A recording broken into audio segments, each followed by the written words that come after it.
That's okay.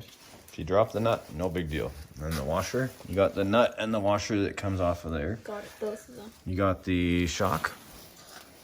Like this It's one? like, look how big it is. Put it up against your arm. Damn, robotic arm. Can you imagine if that was hooked up to your elbow? Boing, boing, boing. Okay, see, show me how it gets mounted up there. If you come over on this side, I saw with the bottom first.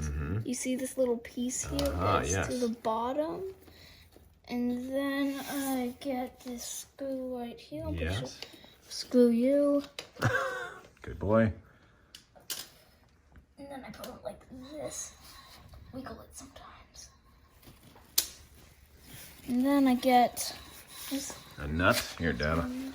I've got one right here. Okay. Okay, so I gotta turn that way. Right? Yeah, I'll hold it for you, and you spin it that way, correct? So that'd be counterclockwise. Okay, take your time. We got all the time in the world. You just kind of turn it backwards a little bit, and you'll feel it hit a rut, and then move it forward. Okay, this is your first time doing it. Okay. Don't worry. Oh, shoot. Dude, you've done this 1,000 times. I know.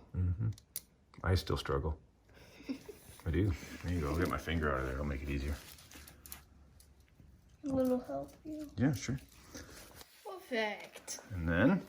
Squash it down. Yeah, got your fingers a bit. Here, I'll lift it up for you a bit. There you go. Now you need the washer and the nut. Nuts. Washer first, yeah. Sweet. And then tighten that big pig up.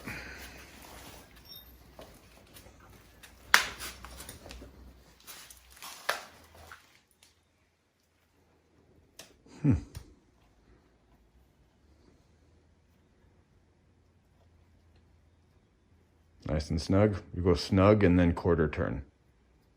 You go snug and then quarter turn of the tool passed. So that's snug and then 1/4 turn. And there you go. Right there, sir. Oh, that's good. And then you're done. That's how you install a shock. Yes. Good job.